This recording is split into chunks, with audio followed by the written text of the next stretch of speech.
It's a specific discipline that is required for theater artists. And you've got to find joy in it. Otherwise, you'll be miserable.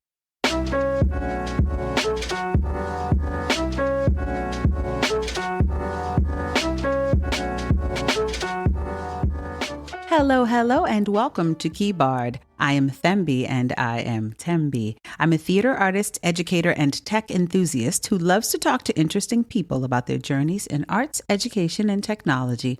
And I'm your host. On this episode, my guest is Jefferson A. Russell, stage actor extraordinaire, resident company member of Everyman Theatre in Baltimore, Maryland, USA, and all-around fantastic person who's performed in many theaters across the United States. We talk about Jefferson's childhood, inspiration, mentors, friendships, grief, community, and healing. You're really in for a treat with this one. Stay with me. Jefferson A. Russell is next. Welcome, Jefferson. Welcome. Hey, how are you? Glad to see you. Glad to sit and chat with you. I'm great. My dear friend. Yeah, this is great. Okay, let's jump right in. So, what was your first encounter with the performing arts? Oh, um, well, I used to, my sister took, my sister Robin, my oldest sister, she's the oldest of the four of us. She took modern dance classes. I know modern was a part of it, but I know that she took ballet, jazz, and all of that stuff with Mrs. Brown, her dear friend Linda Brown's mother, a lovely woman, and she gave lessons to young Black folks looking to be exposed to dance. And my sister was a part of that. I remember going uh, to wait. I would go with my mom to take her to the class, and even at a young age, I don't know how old I might have been. Certainly, like a little kid, right? Uh, there were girls, so that was enough incentive. But also sitting there watching, being exposed to dance, live dance, and the lessons. I sat. I do remember sitting now and again and just watching, just being exposed to that. That would have been a very early um, exposure, but a most impactful experience. I remember going to see The Wiz live. It was on a national, I think it's first national tour here in Baltimore, at the Morris Mechanic, which doesn't exist anymore. And all these, there was, I was in Jack and Jill, if you know about Jack and Jill Incorporated. There was Mm-hmm. a organization for young Black um, kids to intermingle with each other. It was, I think it was born out of what in 1950. I don't know how long Jack, but I came up in the 70s, late 60s, early 70s, and we were part of it. And if I remember correctly, we had an event where we went to opening night of The Wiz here at Morris Mechanic in Baltimore, and there was a reception afterward. And after seeing these folks on stage and bigger than life, and then seeing them in their street clothes and their civilian counterparts, um, I was like, what? It was amazing to me because I saw them, then realizing they were like superheroes with super identity or secret identities to me. And that really impacted me as far as how could they have been them who did that magical thing? And that's always stuck with me. So I'm dazed and amazed when I see my friends and strangers who do this thing that we do, because it really is like, wow. I still get jazzed about I love the way you think about the difference between the person's like street persona and their stage persona, because that still wows me to this day. Even if I it. Yeah, direct a show and the actors come out and I see them come out as themselves, I'm just like, oh yeah, yeah, right. you're that's right. There's you. It's So it's wild. just yeah, yeah. It's really amazing what we do.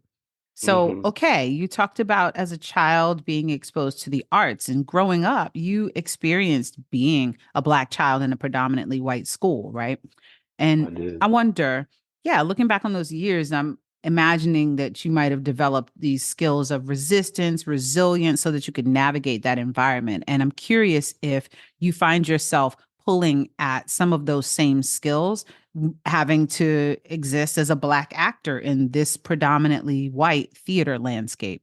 Sure. Well, there's no question that my early years of having gone to a private school, a predominantly white institution, I went to Gilman School here in Baltimore from second grade through seventh, and it was trying. During much of that, I was, what do you like, second through seventh, what, 7, 8 years old through, shoot, I don't know, 13, I don't remember. But those are obviously very formative years, and I made some good friends, but also I was the only Black person in my class for several years until there was one young man who I knew I had known already. It's Baltimore, as small as Baltimore. So you learn to navigate even at a very early age. I say even at a very early age, being wearing your Black skin and in places that there aren't a lot of people who look like you. Yeah. So now relaying that, relating that to now in regional theater. Oftentimes I'll I might have an out of town gig and like doing say August Wilson, and especially 10 or so years ago. It's mostly white faces that are watching you do your thing. You almost feel like you're on exhibition. You want them to receive the story that you're telling, but also, you know, you would hope that this isn't as close to Black people or the Black experience in America as this is as close as they come and as close as they can relate, and then they go safely back to their car, to their home, and so there's a certain feeling. It's gotten better, generally speaking. It's a never-ending battle that you know well, and me that we've been on since we've started, and it's connected to the full uh, intended, the full African continuum that we are a part of, that we are forging, we forge ahead with, with those roots and all of our background. So it's there. It is very present. The experiences that I carry with me, even from as an early young kid, in those white spaces that I was. Hmm. Really important armor and artillery, unfortunately, that we have to develop in Yeah, addition man. to all Oh, the regular absolutely. stuff, right, that life brings. Yeah, survival skills, Hmm. Hmm. So and you, that's always been a part of who and how we are and how we navigate. yep. With joy, though, right? And finding that joy within, because otherwise you just, Oh, absolutely. and we see it, the tropes kind of get laid on moments where people are justifiably angry. And then it becomes, well, you're always angry. And it's like, well, Hmm. I have a litany of reasons to be angry. Justify. Yeah, So yeah, yeah, absolutely. let's not, let's not villainize me for being angry, but I think knowing what anger does to your spirit and your soul when you hold on to it for too long, and thinking about how to find joy, and I feel like in watching you and your work, that the work that you do, there's joy that you find in it. That's my observation. I think I'm right. Well, I think you're right. Also, I'm glad to hear that. It's not really something that it's interesting, man. And knowing.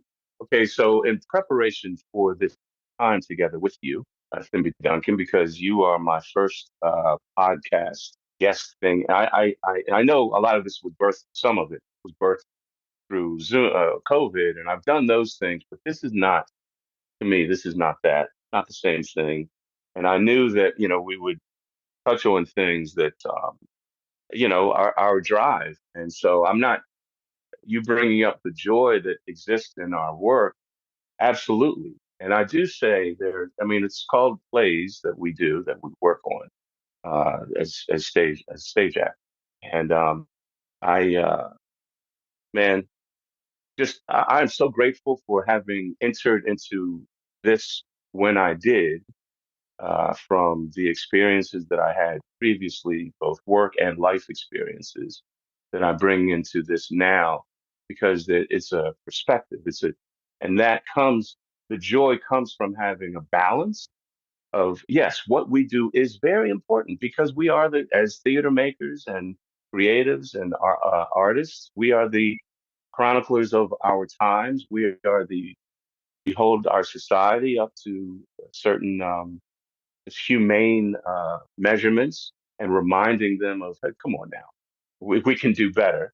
That's a heavy responsibility, and with that, we have to infuse that with hope.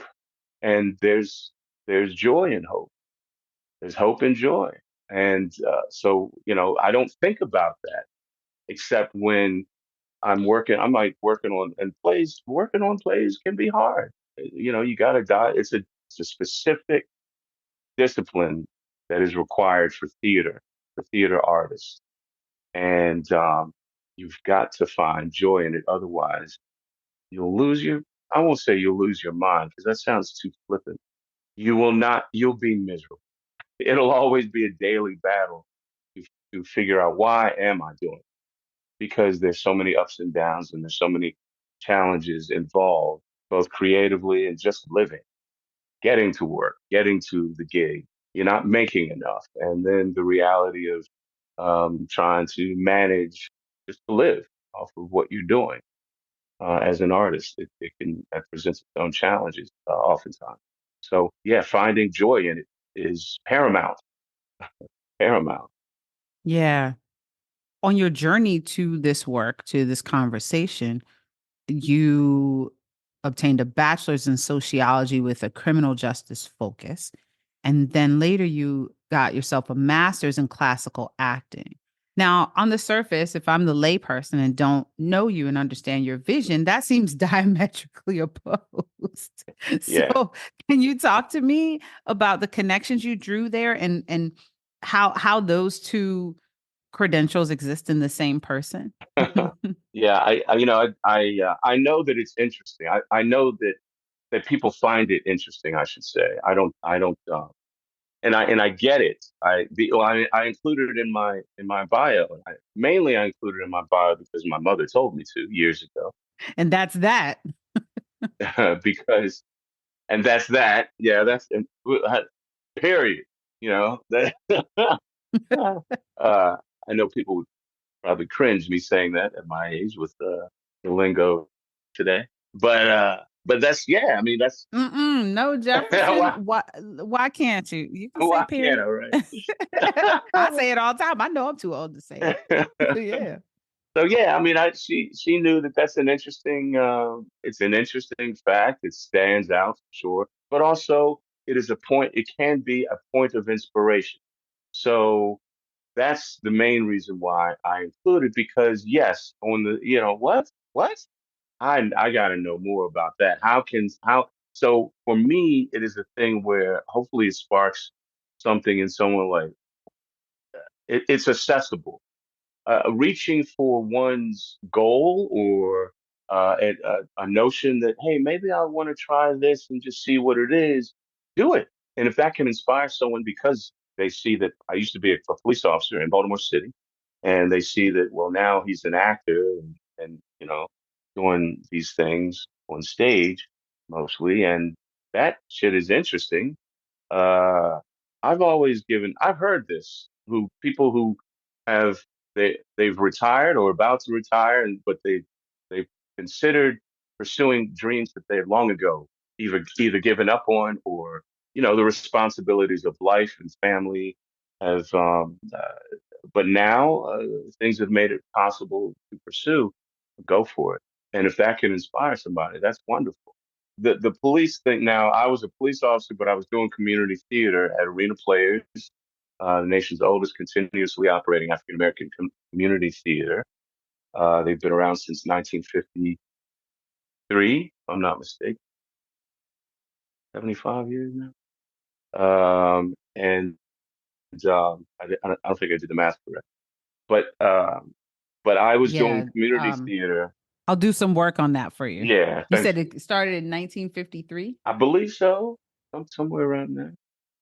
And so yeah, I came up through community theater. That was always enough for me to do until I figured that, well, let me go and try this professionally, and I did.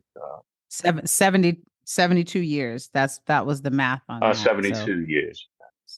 Thank you. it's a long time. Yeah, Yeah. no problem. There was a point where you were a law enforcement, like you said, you were doing community theater. Well, wait, before I get to that question, I want to ask you this or say this. Hmm. It's interesting to me that because it is interesting to think about law enforcement versus theater, right? They seem diametrically opposed. But when you talk about it the way you do, you make me start to wonder, do we box people into identities based on their profession? Do we compartmentalize so much that we miss the fact that there's a much more fluid connection between community engagement, between connecting to communities? I think in particular because Mm, I've worked with police officers, right? And workshops, I theater-based know, workshops. And yes, right. And I've had them do writing exercises where I learned so much about them as individuals and they did about each other. And it took away that thing that the uniform does, where it's like, girl. all you are Yeah. is a uniform and you're not a Yeah. person. Are you feeling me on that? And Oh, like they'll be like, "Oh, I did this. I know how to do that." And I'm just like, "Oh, I thought you were just a like I had to yeah. explore some of my own biases, right? And I wonder if when police brutality and the issues that we have with law enforcement come up, if that's not also in a way connected to the idea of people who feel that whatever inhumane things they are comfortable doing, that they're hiding behind something because we've all agreed that, well, you don't have to really be held accountable for your actions because you're not really a person. And so it all makes me start to think about that soup in there. I don't know what your thoughts are on Yeah. that being on the force. I know you're not one of those, you weren't one of Yeah. those kinds of officers, but That's yeah, Timmy. And actually, I was going to bring up your work, your amazing work with police and strengthening and developing that bond between community and police, and specifically with the Black community. That was always a part of my want and drive to become a police officer. To help people, specifically to help people in my city. I'm born and raised in Baltimore City. I love Baltimore. I live here currently now, and so that was my want to be a police officer in Baltimore, and it comes from a place of community building. It always has been. It always has, and that was poured into me from my parents. My father was a doctor, orthopedic surgeon here in Baltimore. They moved to Baltimore in 1960. I want to say 65, just a little bit before I was born. And my mother, registered nurse. They met at Howard University. He in medical school, she in nursing school. So they have always been about education and about community. His office was always kind of around the way in the cut, and his patients, his clientele were oftentimes they couldn't pay. They may have been uninsured, and so he always worked in the community in that way, and the Black hospitals in Baltimore. So it touches on just that brief sort of paragraph that I spoke on, touched on a lot of history in America, and race being such a thriving part of it. And we live in an existence right now where there is they don't hide that shit anymore. They are emboldened with this, I'll say, hate and ignorance, and it goes to the dehumanization tactics that are employed so that they don't have to feel bad about doing the sour shit that they're doing. They know it's awful. And the same with police. They know it's awful, but when you remove a subject's humanity, it's much easier to be shitty towards them. And that's not something that was instilled in me in the house. That was not instilled in me and my siblings from my parents. And I do feel like, that is part of my own personal mission in the work that I do, almost no matter what the work may be. It just happens that I'm a theater artist. And before it happened that I was a police officer. And after that, when I was a juvenile probation officer at police and before becoming going full into professional actor, um, it's always been the objective to use what I have, whatever they may be, to help and build connections between folks. Again, as best I can, and I don't, it's been a while trying to find the best fit for me as an artist, as a man, as a black man, and as a Baltimorean, and a citizen of the world. So it is a thing of my experience as a police officer certainly has informed me as an artist, and conversely, my those things that have opened me up as an artist in the world and to the world, they were that stuff was there before I was a police officer. That those things informed me as a man putting on the uniform as a police officer in Baltimore City, and how I navigated that job, and also the seas of racism within the department, and certainly during that time from 88, 88 to 92, when I was on the department, the police department. Yeah, your work, connecting back to your work, Thembi, I still am amazed at that, the work that you've done. I don't know if you've talked about it on the podcast, but I really, Not, yeah, not really, not at length. And okay, I just appreciate, thank you for your acknowledgement of that. yeah, yeah, it's something that I really want to further explore and bring into Baltimore at some point. Yeah, but the work that We we should talk. do, yeah, we absolutely, and we will. Hmm. But it's so fascinating to me that the work that all of us, now I'm reaching to, and I know we'll get to it, our compatriots, our galvanized friends, our close friends, our dear friends, our lifelong connections and friends that we all kind of came on the scene around the same time ish. The work that each of us are doing over 20 plus years now. It's really amazing. It's where we're on our way. We're not. It's a destiny that's never reached, but the work continues, and we have. There's been a shaping of where we are now through all the. I mean, again, it is the continuum. It's the evolution of where we are as artists, specifically Black artists in this country, and how we contribute and how we navigate, and how we, even through times like this, where there is, again, an obvious attempt at erasure, that shit's not going to work. I mean, because we're still here. We're here. Yeah, it's in us. It's in us. It is our ancestral bloodline that in our genes to make a way out of no way, to climb a wall that we had no idea was there, was going to be there, but damn it, we're going to either climb it or we're going to knock that son of a bitch over, because we have Yep. got a responsibility to bring the folks behind us. That's always going to happen. Yeah. And I think that when elders in the community and the people who care for us and bring us up just drill that into us over and over, you can tell the difference. It's why there are some people who invest in Yeah, children not having guidance and not having support, because you can tell the difference between people who had to claw their way just to point zero versus people who've been told since they were born that they were amazing, and that the external society doesn't respect them, but the problem is not with them, it's with the society, that they're divine and amazing. And I think of your wonderful, beautiful parents who went to Howard University yeah. and their dear son goes to Hampton. What, I mean, do you feel bad? Did you shame them on purpose or no? I'm just Hell playing. I'm no. just playing. I know. I loved Hampton, man. I fell in love with Hampton.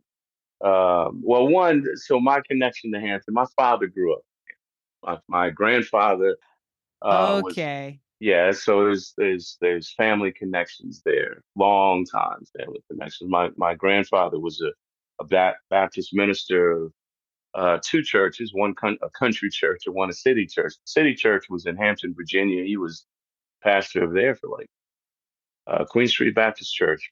He was pastor there for about 30, 35 years. And similar, I don't know that it was as quite as long for the country church that he co-pastored, I think, at the same time for quite a while.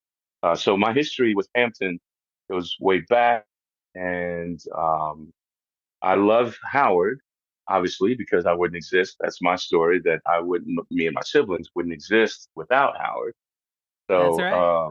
so yeah, it's that HBCU love, Hampton Howard thing, the real HU and all of that. But it is all love. I love All me some Howard. love. My sister would have. So yeah, Oh, it's okay, all perfect, love. perfect. So, okay, when you left law enforcement to pursue acting full time, you said, and I quote, I was not going to sacrifice my dream of being a working actor. So, what I want to know is what is it like to live your dream every day? Oh man, I mean, that's good. Just asking a question. Yeah.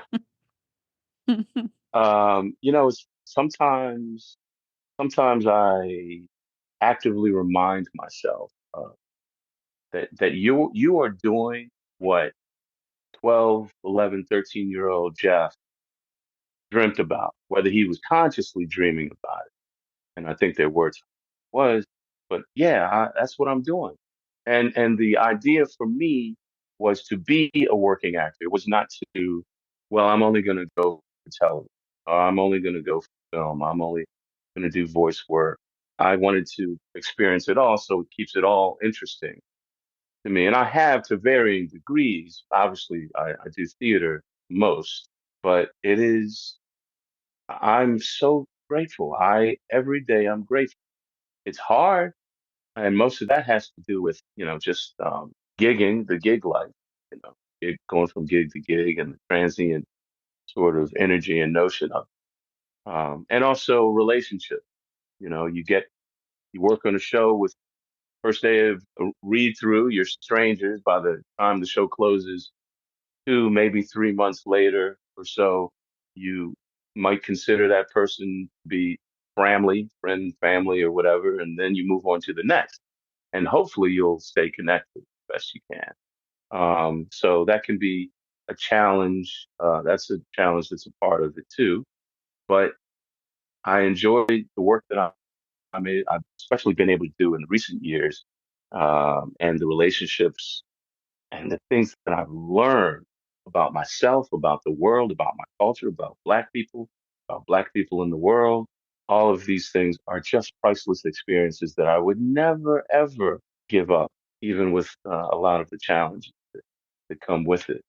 Because with that, I also have, and I've experienced this firsthand, in recent months, the care that exists the authentic care that exists in our community, especially the love and grace that I have been afforded, me and my family have been afforded in recent weeks and months. Because as you know, my father recently passed. He passed in February 12th, and it has been a reminder of the connections that I have been gifted with through the years and the sort of hands that have guided me, whether consciously or not. Just grateful. And that also, connecting it back to one of your previous questions, it gives perspective, and it gives an appreciation, a further appreciation of the work that we do, and being able to find that joy in it, even through the challenges of life, and loss and grief and all of it, acknowledging the connections and the relationships through the years that has been afforded and gifted to me because of theater and the art. You have great relationships that you've built over the years with other practitioners, theater companies, and collectives that we'll talk more about. But right now, I want to talk about your relationship with August Wilson. What does August Wilson and his work mean for Black actors and for you? Mm. It means it means a connection to our stories. It means a connection to our family, our culture, um, an acknowledgement of the challenges that we've endured and that we've journeyed, um, and just how incredible we are, and our tenacity and again making a way out of no way. Um, and August Wilson, he's crafted stories about our grandparents, great grandparents, aunts, uncles, ourselves, people who are not, forget about not just seen on stages, they're not seen in real life. And that is, that's special to be able to be a part of the storytelling of people whose very existence makes some people uncomfortable.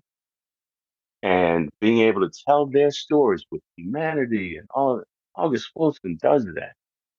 Yeah, man, it is a gift every time I've been able to, well, every time I've been able to work, period. That's a gift, right?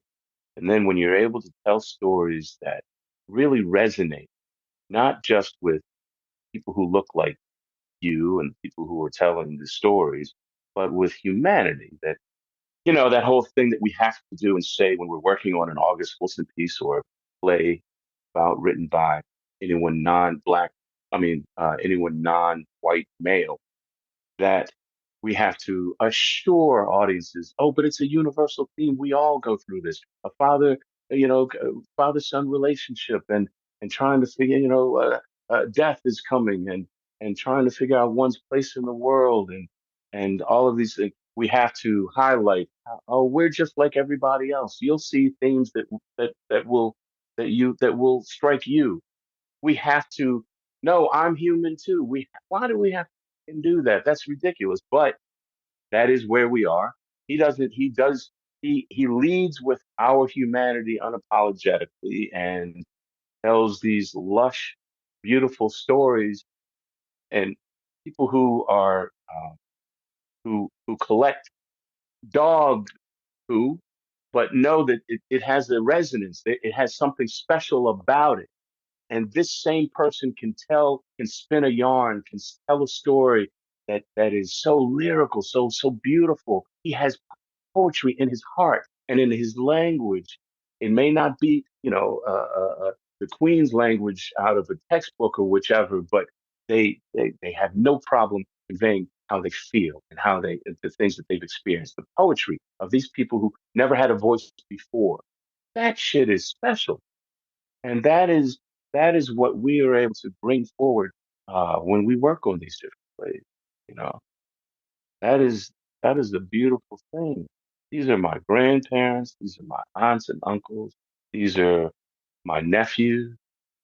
You know, all of these things, the continuum. And as an actor, well, especially, and I recognize I am speaking from a very specific place of privilege as a black man working on August Wilson when I have that you can graduate as a young man. You can graduate from Sylvester in Ma Rainey as the stuttering, caller on the mic to Bynum and Joe Turner. You can graduate and all the different roles that are appropriate within the canon from Sylvester to Bynum. That's that's great. Now, once did I mention Shakespeare? But you can. I mean, and everybody, there's always that, oh, he's the Black Shakespeare. That kind of makes me, that makes my left eye twitch a bit because of the language. We don't need a white measuring stick to the greatness that exists within us and the greatness that we are able to put out into the world. We don't need that. But here we are. So yeah, you can do all of those roles in the canon as an actor, even as a woman, as an actress. There are roles that you graduate to and from, or you know. So that's a real beautiful gift to be also. August Wilson wrote plays that were centered in a particular decade of the 20th century, and they're called officially the August Wilson Century Cycle. And we are now in the 21st century, so we're barreling away from the times that those pieces were set in. And it seems to me that it becomes more and more important to preserve those stories in the face of what you mentioned earlier about this attempt to erase us and erase our history. And August Wilson's pieces are such an important aspect of Black life. And I think, that ridiculous concept that you mentioned about us having to always prove our humanity, like the exhaustion of having to prove something that's a given, that's a fact, Yeah, but absolutely. yeah, people just refuse to allow that to enter their consciousness, and so you kind of tire yourself out worrying about that just before the Mm, work even gets presented, right? But I think about how August Wilson's focus on the Hill District in Pittsburgh also creates a kind of a universal Black experience and Black American mm, experience, I should say. But I mean, people in the Caribbean, people, African people also connect with that and produce it in their respective homes as well and talk about those that's right. connections. So I should say universal Black experience, which I think is worth noting because it's different than proving humanity. That the universal Black experience and exploring that through August Wilson, in my experience and observation, is more about saying, oh, you grew up on the other side of the world, country, state, but there are ways that we can find common ground and Oh, relate and sure. connect, right? And even though Yeah. some of that is in trauma, most of it isn't. Most of it is in family and connection and resilience. And I love that. And I love what you said about being able to graduate through various roles in his work Mhm. and the pride that comes with that and the way that people feel it's a badge of honor to have been able to Oh, perform in his work. man, is it? Is it? And it also through the years it has afforded me an education of sitting in a room, a rehearsal room or a dressing room, these veteran men who are my role models, colleagues, friends, brothers, uncles in this journey, this artistic journey that I have been on all these several years, and just to listening to their how jazzed they are to be able to put these words and experiences in their body and convey these stories. Um, it is, the deference that these men have for August Wilson, and some of them have worked directly with him. I'm thinking about Doug Brown, Fred Strother, David Tony, um, Keith Robinson. I'm sorry, Keith Johnson. All of these cats who I have gained such an education from just working with and watching them work, being their scene partner. And I'm not just talking about artistically, I'm talking about life lessons, just sitting there listening to them talk or just picking their brain, not just about their career, but, you know, just life. I hope that I'm able to offer that to younger actors when I do interact with them, and then especially when we work on a project together. I have to say that I'm not. I don't offer. I hope that I don't often offer unsolicited advice, but it's not a Oh, they need it. natural. They need it. Yeah, it's not a natural tendency of mine. So but I do. I'm just so grateful for the education that I've got from working on specifically August Wilson plays with some of these men that and my contemporaries, Sue Kenyatta Rogers, Michael Anthony Williams, so many others, frankly. So it's a gift to be able to. I'm speaking specifically about men and August Wilson. So, because there's a litany of Yes, colleagues, women colleagues, of course. And question. JJ is like, excuse me, are I you know, going right? to mention me? So, My okay. family, all my family that were coming upon. Yeah. Oh, yes, for sure. So, all right. For the audience, because this is an educational podcast, we're gonna do this off the dome. Let's see if we can do it. Okay. All All right, we're right. gonna name all 10 August Wilson Century Cycle plays. Can we do this? Cool. Off You the want to do it dome. in order? We doing it in Okay, order? you getting two. All right, All see. right. Well, Oh, no, we're we doing it in going to order. get Come on. through. We Yeah. All right. You okay. know the first one? Gotta be Gem of the Ocean. That's right. Now we're doing it in chronological or century order, Yeah, not as they were written or not as they were produced, because that's when correct. I get a little burnt.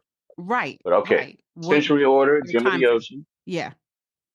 Joe Turner. Joe Turner. Piano lessons next, right? Oh, two trains. See, No, see, Ma right there. Rainey. Oh, yeah, yeah, yeah, yeah. Ma Rainey. Okay. Yeah. The only one that's not centered in Pittsburgh, Ma Rainey. Yes.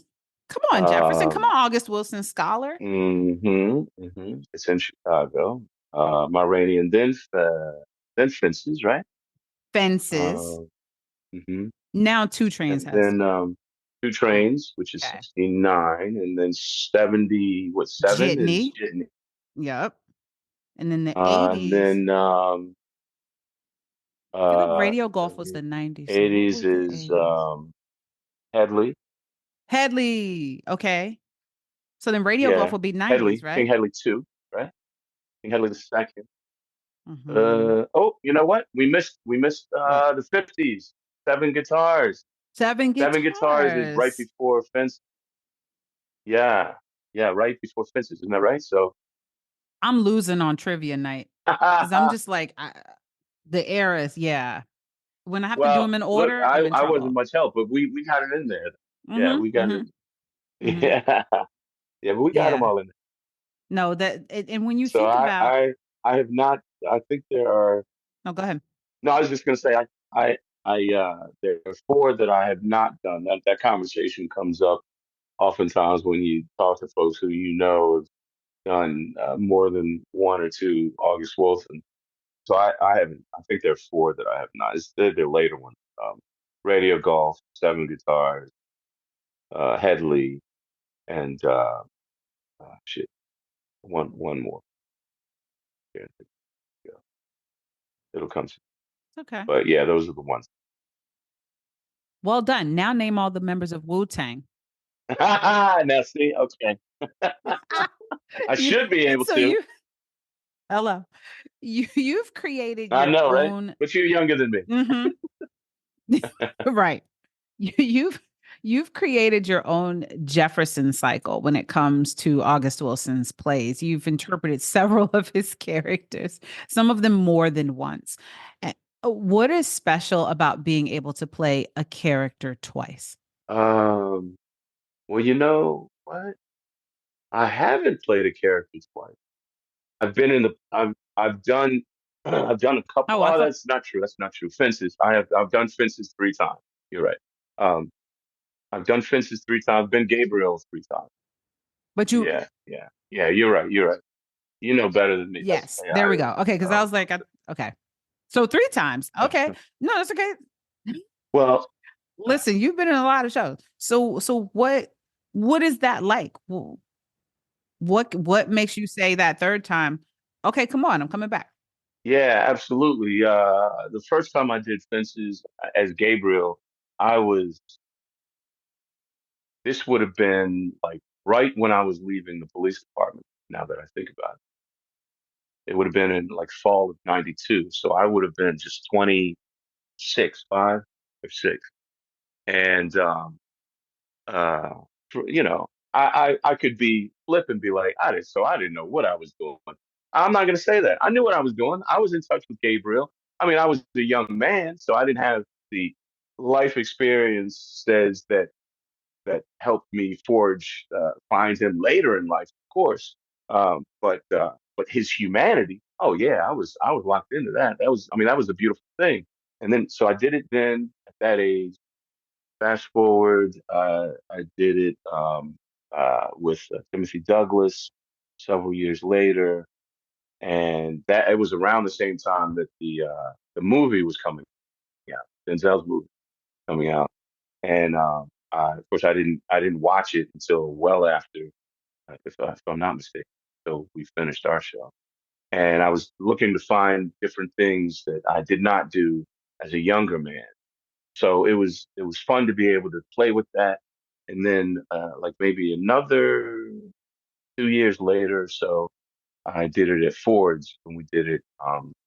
Erica Rose and Craig, the Timothy directed again, and Doug Brown and Justin. Justin was in that also.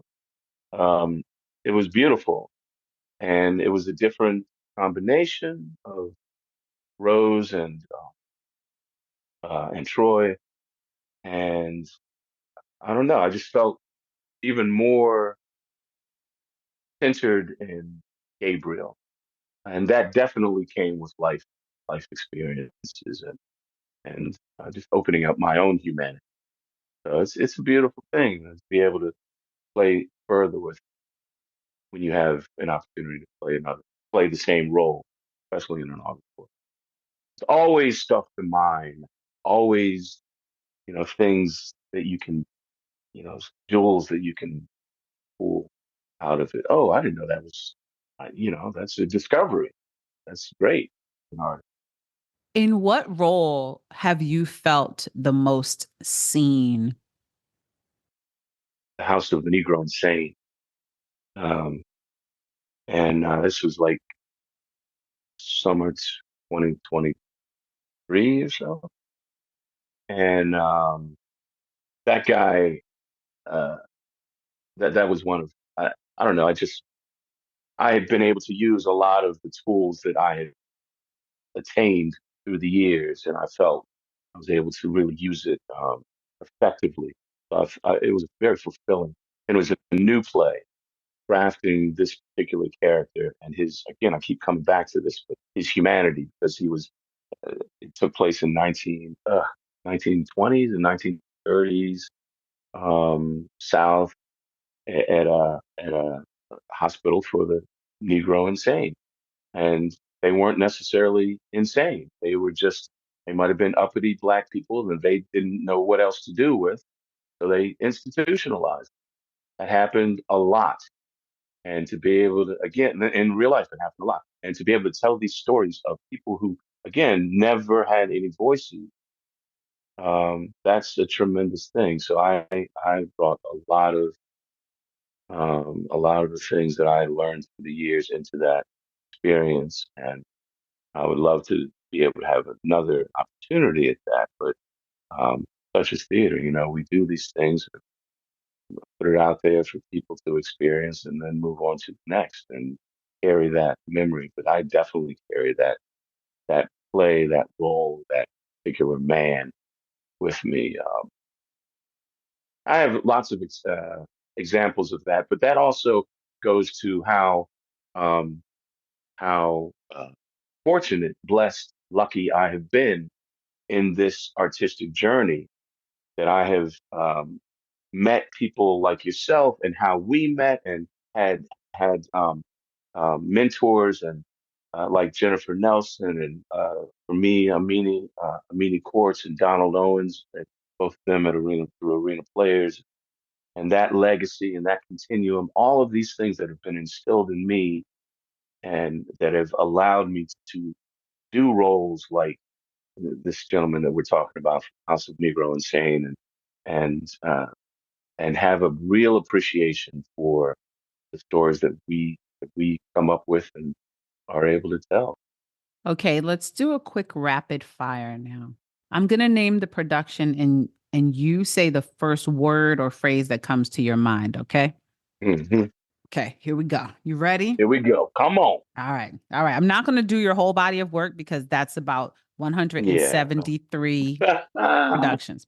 Okay. do that. Some selections. Aquila and the Bee. Oh man, community. Am I giving just one word or just I'll One word, but keep if it the short? word fails you, yeah, one word, but if it fails you, you can go ahead and open it up. Uh, a community rebuilding hope. Mm, okay. The Soul Collector. Family. I was able to work with colleagues who by that time had become family and just playing with this beautiful play that had such levels and depth to it by our dear friend David Emerson Tony. Um, yeah, it's a gift. Shakespeare in Love. Um, a good gig. I mean, I got a lot out of it. I mean, it was, I got health weeks. It was a good check. Come on, That's the Health Weeks. reality. Hey, come on now. That's the reality of what we do there, TD. That's right. It fits. That's right. Sometimes a job fits really well in the year and the season.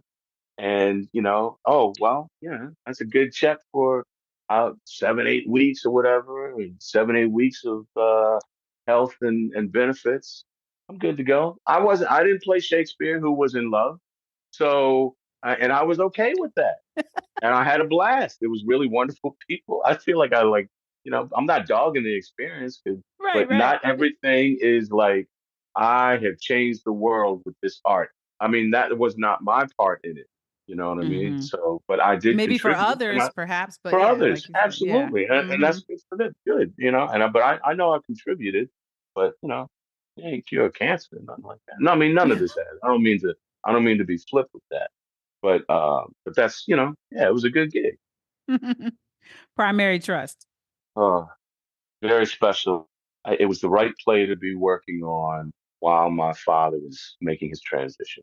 My father Mm. passed away. Well, it was a Thursday, and we were snowed out the day before, and I got the news to go over to my sisters, and he did pass away that day around 1 o'clock. I did go do the show that night, and I'm glad I did. My father was his work ethic was very strong, but also I know that he would want me to.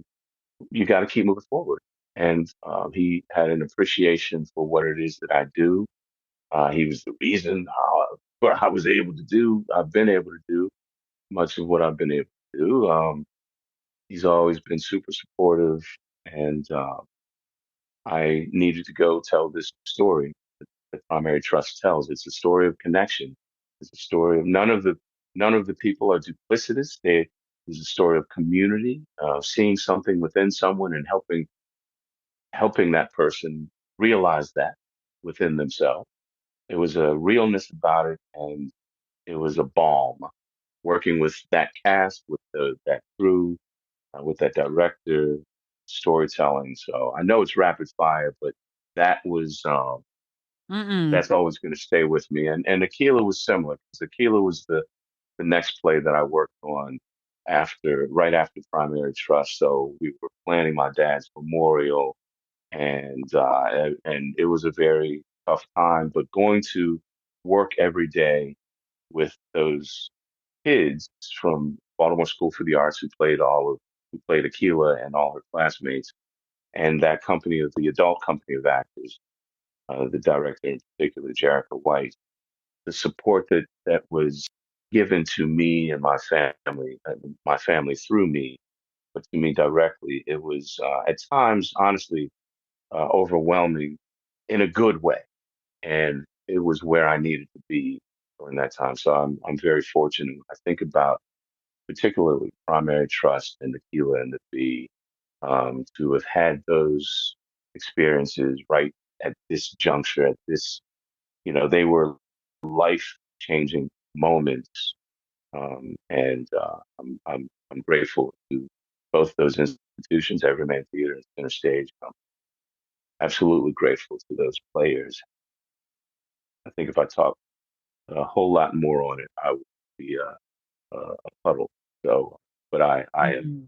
and I don't mind doing that. I have expressed that to them, um, uh, and that is a part of life. But they have given me a gift and gifts that I could never begin to repay, and that was just creating just from the room their presence in the room and the generosity, the spirit of generosity and grace that was given me through my work. It was really, I've been really lucky throughout my uh, career. That, and this is a reflection of that too, Thembi. I look at you and the work that you've done through the years, and some of our friends. this is what I'm talking about. This is why this is you. This is on you. No, but I'll it take is it. a I'll thing. take it. It's an acknowledge what I'm feeling and what you're witnessing is an acknowledgement of the incredible changes that you and our colleagues and our friends have made, sometimes simply just by showing up. And because oftentimes just your presence is an act of revolutionary resistance. And by nothing that you've done or have not done, but that's just the way it is. And we bring that oftentimes into the room. But the work that you and our colleagues and our friends have done, and there's so many, of course, that And I'd be you. remiss. And me, I've been a part of that. I have to say, you know, it is, and I've been having these sort of ongoing conversations with some of our dearest and closest friends, Paige, Hernandez, Dawn Ursula, Erica Rose, JJ Johnson, all these folks that we are the elders now, and we have to. We there's an acknowledge of that. We're being viewed upon that way, and it can be jarring, like jarring to the ego sometimes. But it's also like, well, you know what? Yeah, I've earned this. I'm still here. I am now in certain rooms. I am now Doug Brown. I am now David Tony. I am Fred Strother. I am Jewel Robinson. Yes. I am, you know, all of these wonderful people. And it's been like, oh, okay, I guess that's just how it is. Because that is the continuum, right? So with that responsibility, how are you going to manage and navigate that? So I am fortunate to have people who friends and artists in my immediate and very small circle who make me better. Not just a better actor, sure, but a better human being, which makes me a better artist and a better citizen of the world. I swear to you, I am surrounded by people who are good and who make me better. And who there are times when there is like a WW insert name there. Ralph, I'll just pick a name. What would Ralph do?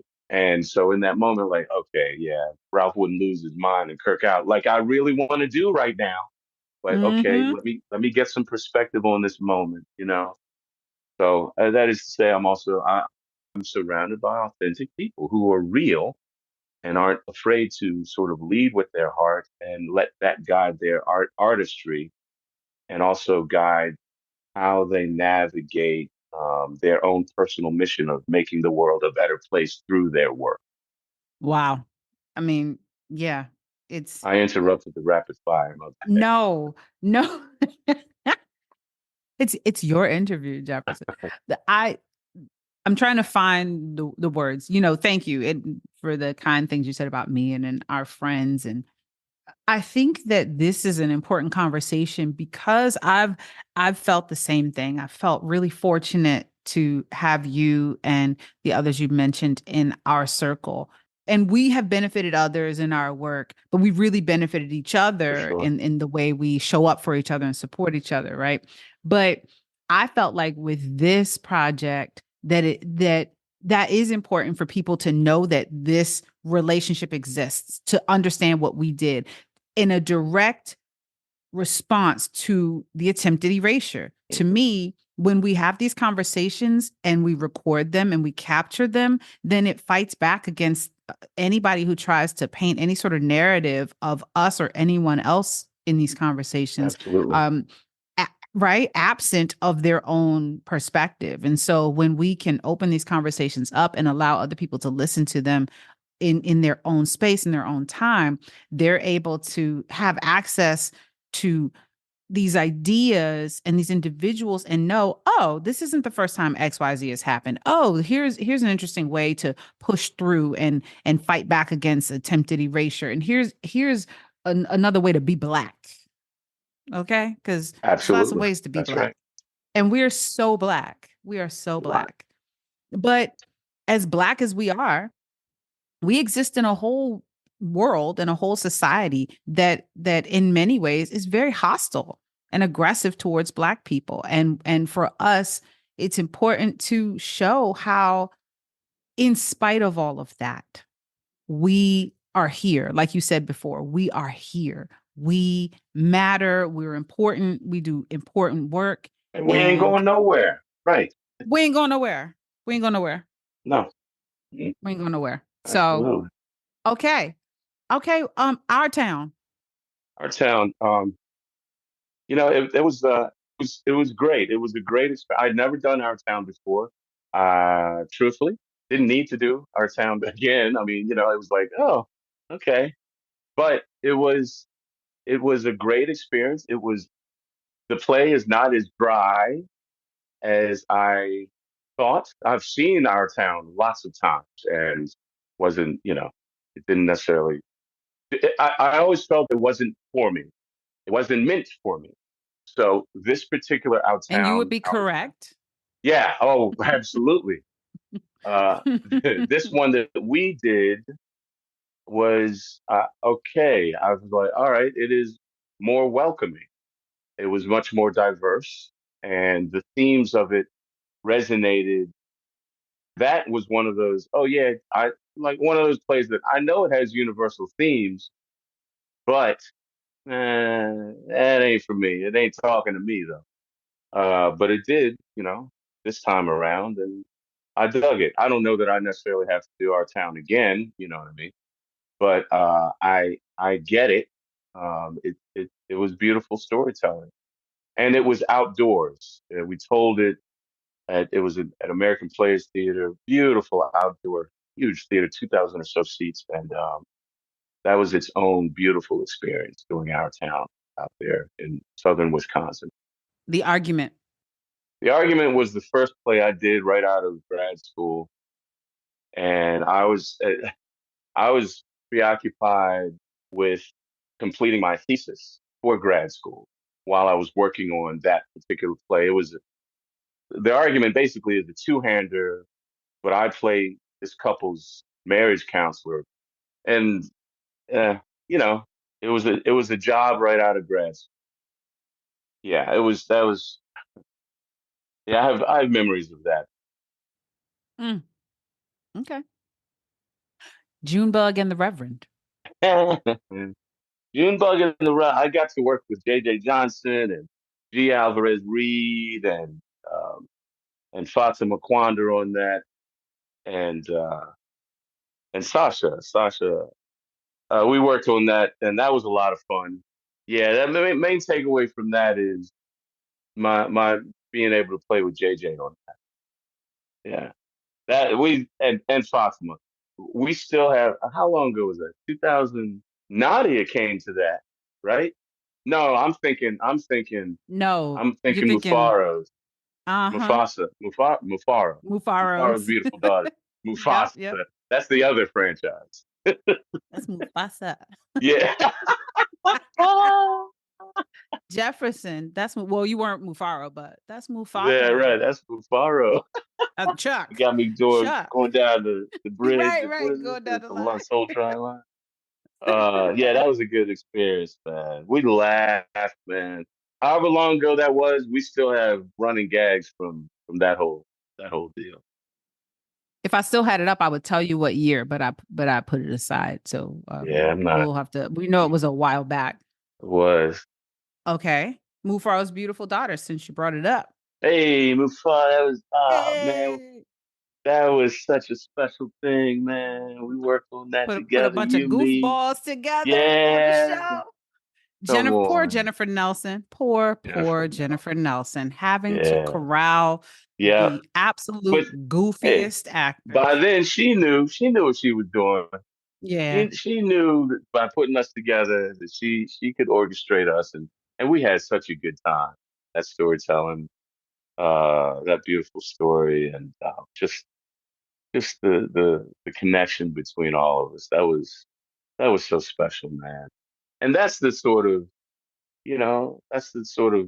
theater that again, part of the mission, that children's theater, but also telling stories, lessons, but in an entertaining way, and also very much tied to our culture. that was a beautiful experience, and all that we brought to that. No, that was fun. Yeah, we tore that up. The thing that I think is really important about children's theater that you bring to my mind when you say that is how, first of all, how important it is for children to see theater regularly. And you talked about Hmm. Nadia coming to Mufaro's, and so we had a subscription to the theater, Imagination Stage, and Hmm. so they Imagination Stage created very high quality, top notch professional theater for children. And that was really one of the first Yeah. experiences for me, right, as an artist, where I saw people, professional, dedicated, creating work specifically for children and having and giving them the highest production values, the highest professionalism and consideration in Yeah. a way that, reminded all of us that children are not to be pandered to or to be dealt with like they're not important. Don't talk that And council. okay, Yeah. okay, and then Yeah. so later with Michael Bobbitt and Adventure Theater and just the Kennedy Center's TYA work and how it makes such a difference when you start children off with very high quality work that challenges them and invites them in, and what that means for their development beyond whether or not they become theater practitioners, but just as Absolutely. human beings, right? As And human beings. how, yeah, and when you're in places where there's not a robust ecosystem of strong children's theater. Like how fortunate we were to be in the DC area to and that you are, right, to have access to a variety of Yeah. projects, and I'm not even naming all of them. I'm just naming sort of the primary ones with the longest lives. There's a But variety there. yeah, yeah. And taking that work seriously. And I think that's what makes it so, I think about Young Playwrights Theater and the work they did and continue to do. But the Hmm. idea of not even asking the question, but using the assumption that theater is important from childhood on, and it must be a part of children's lives. And I'm grateful for people like you who approach that work with seriousness and don't go, oh, Oh, whatever, we're doing sure. this kid show, who cares? Yeah. Like it just wasn't like that. We've Yeah. never approached it that way. What is Galvanize and what does it mean to you? What is Galvanize? Galvanize is a community, a network of artists of color, specifically of the African diaspora, creatives who work in theater, film, TV, uh, beyond. And it is a network where to support and talk about specifically our experiences navigating this landscape that is our industry, our business. There are very specific and special topics that are exclusive to us, and like wanted to be able to give a forum where we can talk about these sort of things and encourage and lift up and just sort of be there for one another as best we can. And it is what I've we have always tried to make sure that we emphasize it's what we make it. It is community. So it's not let's wait for Galvanize to do something. No, it's for us to forge paths and also bring folks forward with us so that we're not the only ones and that we are able to lift each other forward. That's the real gist of what it is. It started out of I was working the auditions for African Continuum Theater Company. Jennifer Nelson had she led for many years, and she started so many of us in the community, specifically in DC. So I was helping with the auditions for that, calling people in, and I noticed, man, there's so many new faces to me, black faces in particular, in town. So boy, it'd be nice if we had something to connect all of them. And more selfishly, I was tired of only seeing my friends at auditions, or if we're lucky enough to work on something together, or just in passing at an opening night, or at a when you go see a show. It's like, man, I need to see my people more often, and also, just community building. So I spoke with some like-minded folks like Thembi Duncan, like JJ Johnson, like Erica Rose, like Paige Hernandez, like Dawn Ursula, like Michael Bobbitt, Deirdre Starnes, Kenyatta, and Kenyatta Rogers, Michelle Rogers, all of these folks, and trying to, and Sheila Cutchlow, Dion Audain, trying to figure out what we can do. Because I knew we were all on the cusp of wanting something community because we already had it and pockets of it. You know, what can we do to bring it together even more? So we had a cookout over at Bus Howard's place, Bus in Marcia, in what was it, Mount? It's in I DC. don't maybe Mount Rainier that because that was Mount that Rainier. It first was one I Mount. wasn't at. I had some sort of Oh, you conflict, and weren't. I remember I was. Oh, okay. Mm-mm. But it's okay because everybody feels like I was there, so I'm like, Yeah, all yeah. right, good. I So can my swear I presence saw was you in that still picture. felt. Yeah, they'd be like, Your remember? And I'm like, presence, I wasn't at that first baby, your presence is one. still felt, and it ain't going nowhere. Listen, You always got home over here, Timmy Duncan. You know that. I need it. Um, I'm on the way.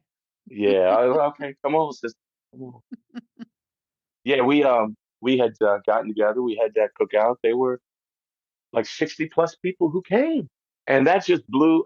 I told JJ, I was like, listen, our gauge for the success of a galvanized function was if there was folks there besides just me and JJ, or besides two people. You know what I mean? So anything beyond that was like, hey, so 60 people showed up for that first thing, which let us know is like, okay, there's a real want for us to really, really connect in this way. So let's do that. And that was sort of the birth of it. That was 20 years ago this summer. Maybe Duncan, if I know we've talked about it. It's just like it's really mind blowing at this That's point, impossible from because this I'm only perspective. 32. So, first of all, I think your Exact. math is That's off. my whole point. That's my point. That new math. That's what that Exactly, exactly. So, okay, wow, Galvanize sounds amazing.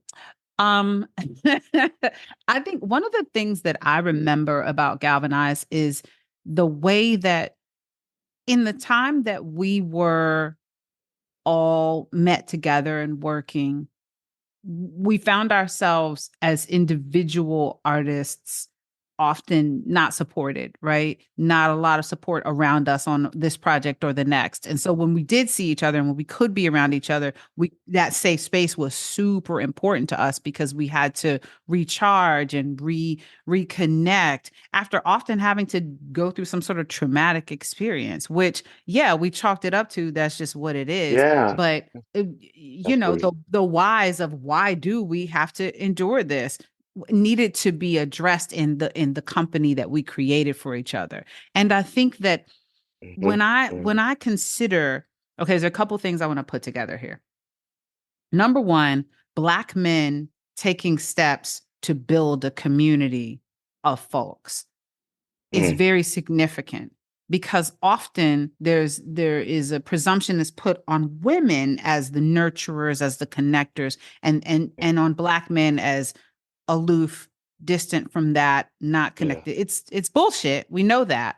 But to me, this is yeah, a perfect example of Black men taking the steps to make sure we stay connected. And you and JJ are so good. Like Galvanize wouldn't survive without you two in particular because you make sure that we keep this going. And I think it's important to acknowledge that you as Black men do that. But as two Black men who were given what I mentioned earlier, which is a constant reassurance by their parents every day that they're amazing and they can do all these kinds of things. We know what happens when Black men don't have that. We're not saying that you can't be successful, but it is you are fighting this huge yeah, uphill battle just to get to zero versus Black boys who were told they were everything. So that as children, when they went out into this hostile world, they came back home to a cocoon, mm, a circle of love that they knew, okay, that's the lie. I'm not the lie. That's the lie. right? Yeah. And so Yeah. you took that with you. And so when you keep galvanized going, you keep reminding us like, no, no,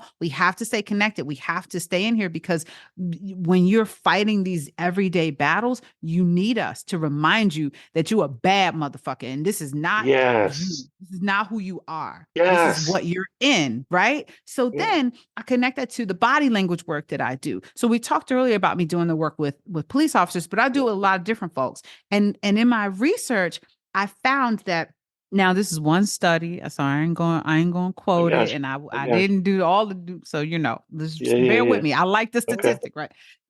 So, but where there was a huge difference between how men and women read body language and interpret body language and Mm. have sort of empathy for people when they engage with them. Okay. So, but what they found in the study was that actors who were men were equal with women.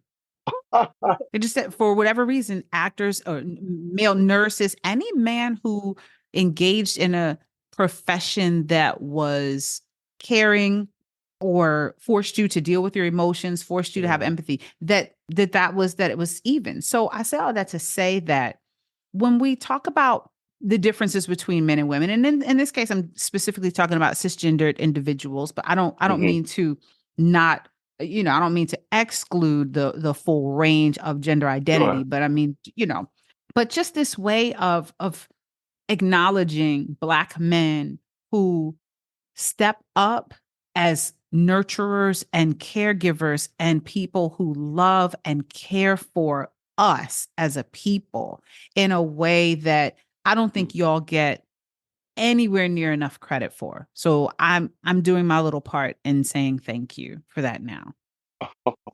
Oh, wow. The way you frame that, I've never given thought from that perspective. That's actually very moving. I appreciate you. I appreciate you. I appreciate you saying that. Thank you. And when I think about what you just said, when I think about JJ, uh, yeah, that makes sense.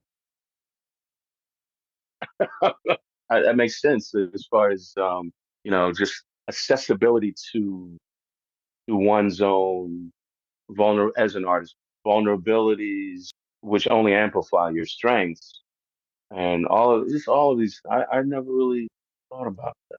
That's an interesting Listen, consideration. I be thinking about that toxic Yeah, masculinity and Black men who don't engage in toxic masculinity, yeah, and how do they show up in communities, and how do we celebrate that as opposed to focusing on those who don't, you know? yeah. That's So yes. I really do appreciate hearing that. I'm challenged right now in this sort of season. I'll call it season that I'm in. I'm challenged with authenticity to a degree, with who people present themselves to be, and then who you find them actually to be. I've been challenged by this in recent, I'll say, years, but also tied to that is also, and I try to understand this and understand, what I carry into a particular situation, and what I carry into what I'm speaking on now, which is a different lens, the lens where I I am working on getting my legs back under me, but it's different now in that both my parents are no longer on this plane. So carrying all that has been instilled in me and all the lessons that I remember right now in this moment, and then how you go along and oh, there's a lesson that pops in your mind that had been in deep recess, but something has occurred that oh yeah, that helps you understand this moment that you may be in. So I'm all of that is happening with me where uh, I realize I'm looking at the world through a different lens, and that includes looking at relationships, looking at my work differently, how I approach my work, what I pour into my work, protecting myself both from going too far in my work and also in connection with different relationships and pouring too much of myself into a reservoir that may be leaking. So what's the point in trying to fill? So learning all of that, I may be all over the place, but it has to do with just where I am right now and understanding what it is that I give and what it is that I receive, whether it be through different relationships, and also my relationship to my work. It's ever changing. It's ever changing, ever evolving. I would like to think that it's ever evolving and that I'm on the path to, and it's always a constant thing. There's no actual destination, maybe, but it is the journey on a path to better understanding myself and what I bring, the humanity that I bring into my art. Feel that's where I am. It helps with therapy, absolutely. So Yeah. I mean, well, Jefferson, you're grieving. So, yeah, yeah, you know, you can be all over the place. You weren't, but if you were, it would be okay because you're yeah. grieving. I appreciate that and allowing Mhm. allowing myself that grace to okay, that's what it is. It is. So Yeah, thank you for that. of course. So, what are you excited about right now? Rest, recovery? Are you able to get excited given everything that's happening? Are there little sparks of joy that come to you, or are you in a place where you're just sitting with it? You're sitting with everything that's happened with the loss of your father that you've experienced so recently and just what it means for both of your parents to now be on the ancestral plane. Uh, I'm excited about future. Whatever that the future. I'm excited about. When I think about my parents on the ancestral plane, I think of them together, literally being together. So there's joy in that. Oh, And it was wow. a long time, and I know my dad missed my mother, so he never really, you know, didn't really put language to it, talk about it. My father was born in 1928. There's some things that, you don't, hey, let's talk about my feelings. That's not to imply that he didn't talk about his feelings, but might have to come with some prompting, you know. But so there's joy, and in the grief, through the grief, because it is love, right? And it's an understanding that both my parents were about living life and finding that joy and hope throughout one's journey. So, yeah, I'm carrying that forward. I'm excited about the next gig. I'm excited about hanging with my friends this evening. I'm going over to DC. I know by the time this airs, it will have been done, but I'm going over to see a play, and a bunch of our friends will be there. I'm very going to see Colored Water over there. Lizanne Mitchell. She's Yes. in town, and we're going to see that. And excited to see her. Excited to see the work of a young friend of mine, dynamic actress, one of our young, beautifully talented young people, Andrea Bellamar. Andrea, Andrea Bellamar is a very specific way to say it, and I think I just said it right. So she's in the show with Lizanne, and I'm excited about that. So, finding that joy of and being present. We're not in COVID anymore. COVID exists for sure, but the reason why I mention that is that it's not a constant. I mean, there is that constant, like, I don't know what tomorrow's going to bring for sure, because of the world the current situation and regime that we're living in. But God damn it, I am very hopeful about, this is not going to last. This is not the worst that we've seen. It's some bullshit. It shouldn't have to be, but we are still going to be here, and we still have to keep doing the work um, in order to make it a better place than what we came into, and certainly better than what it is right now. That's a constant thing. I'm hopeful for that work. I've got friends who are literally doing the work, who are inspiring me to continue to do the work. The hope, And I have a cat, so And what is his name, Jefferson? his name is Bynum Augustus Ward Russell, aka Scout. Okay. That's a name right there. That is a name. That's well, you can tell he's a black cat. All the Yeah, name. he's a black cat for sure. Yeah, For yeah, sure. I feel like he's side eyeing you right now. Like, why you keep calling my government? Well, yeah, he only listens. I do try to call him Bynum Scout, so he knows that Bynum's a part of it too. But if to the degree that he does answer, he answers the Scout. But he's a cat, so they ain't gonna answer, or they gonna answer on that That's right. That's right. Cats have a lot to well, I shouldn't say have a lot to teach us because how dare I put any sort of responsibility on the cats? time. We have a lot to learn from Can learn cats a lot from. you Absolutely. know, about agency and consent and self-determination because they ain't All them doing things. nothing they don't want to do. Okay. That's it. All right. This has been such a great conversation. I'm so It has grateful. been. Yeah. Thank you, Thembi Duncan. I had You're questions for you, welcome. but uh, Oh, you have is questions for me? well, I know that did Nadia has she interviewed you yet for this? I know that she did a recap, right? A season recap, but you haven't Yeah. been Has she interviewed for this. interviewed me? Huh. You haven't been interviewed, have No. Yeah. That's Okay. interesting. Maybe I should be a guest one day and interview you because people need to know you Oh, and I can and talk about your myself. journey can be You done. sure? You sure you Yeah. want to let me talk Yes. about myself? Uh-huh. Yep. It'll go by That's very fast. You'll see, just like this did. I'm amazed and thank you. Thank you for just, opening up this this very comfortable vessel in order to just have a chat with my friend. I really appreciate that. Yeah. of course. Thank you. No, this Definitely is great. great. That's a great idea, Jeff. And yeah, that's something to think Yeah. about. Okay. I'm These gonna sit folks with that need a to little bit. they want to know who they're listening to because you touch on you've touched on some of your journey and some of your conversations with these amazing people that you have connections with. So yeah, folks want to know your journey because you inspire. Thank you.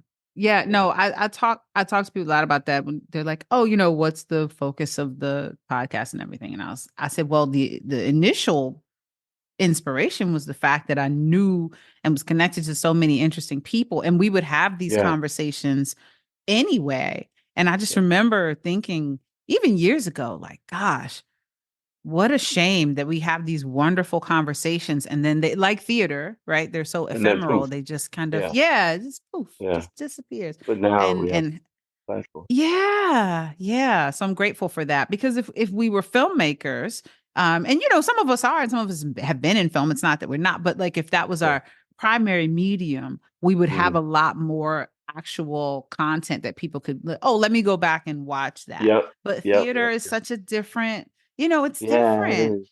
It is. Even having seen it and being like, oh, I remember seeing production for Yeah. performance of, but I want to go back and see it again, but I can't. So, Can because that's the mm-mm, spirit of it. Yeah, yeah. But exactly. this That's is what great makes it to have so this special. this having this forum that you created, and I've learned so much in listening to the ones that I have, and including people that I know. It's just that I was like, whoa, I didn't know that about their journey. It's inspiring, inspiring to be able to have these moments because it is so fleeting when we work on something and get to know someone and then move to the next or life and all of these things. It is so fleeting. I tell that especially to my younger colleagues. Just be as best you can, be as present as possible because you're going to look up and think, ooh, 20, 25 years later, man, how did this happen? But you gotta appreciate the journey. I know that I have. It's not like I woke up and Rip Van Winkle and like, how what? I'm old now. No, I know I've been on this journey and I've taken it all in. And at the same time, it's like, whoa, that was man, that was fast. again, I recognize I'm in a season of reflection, and it's connected with remembering, things and lessons specifically from my father, but centered around family. And then you look up like, oh, that was so fast. So I know that's where this is coming. I'm looking at it from that lens. But really, it is also a thing of I appreciate this perspective because it really does make me clock all the gifts that people in my circle, like you, like all the people that we've talked about, have been given me and have poured into me and have fortified me so that I can continue this on this journey. I'm grateful. It's really gratitude that you hear most.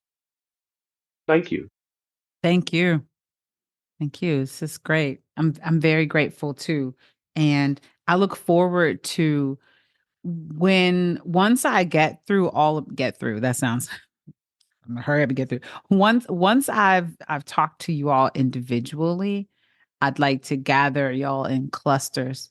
Man, I was thinking about too as we were talking about some of the things that we have. That would be so special.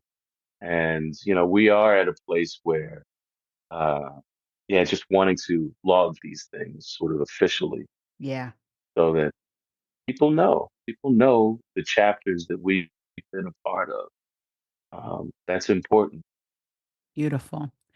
Well, Keybardians, that is Jefferson A. Russell. And Come on now. okay, I am Thembi. And my people from back in the day called me Thembi, which is exactly my name. This is, now, let me just, before I leave, for real. Because people will be like, okay, so have I been pronouncing your name wrong? No, you have not. You can pronounce it either way. You will know Mhm. somebody's relationship with me based on how they pronounce my name, which I am Hey, delighted by. It's great. So I don't want anybody to feel like they're offending me one way or the other. yeah. Okay. So it's Thembi or it's Thembi. And this is KeyBARD. Till next time. Bye, y'all. KeyBARD is produced, directed, and hosted by Thembi Duncan. Theme music produced by Psycho Sid. If you enjoyed the show, please subscribe, follow, leave a review, or give us a 5-star rating. Your support helps the show reach more listeners, and it means the world to me. Thank you for listening.